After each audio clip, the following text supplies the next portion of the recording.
পাকিস্তানের কাছে কিছুই নাই, আছে খালি 10টা 12টা পারমাণবিক কোনো অস্ত্র, তাতেই ভয়ে কাঁপতে থাকে। চায়না খালি একটু ভয় দেখায় যে আগাইলে কিন্তু সিকিম নিয়ে নিব, আগাইলে কিন্তু চিকেন লেগ গিলে ফেলবো।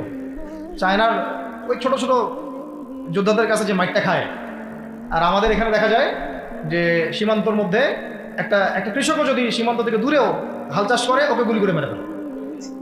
ফেলা নেই, ফেলানির কথা ভুলে গেছেন আপনারা? আমাদের বন্যা, এরকম কতগুলো মানুষকে সীমান্ত হত্যা করে মারা হয়েছে। আজকে গুগলে গিয়ে সার্চ করে দেখেন কতগুলো মানুষকে বিগত 15 বছরে সীমান্ত হত্যা করা হয়েছে।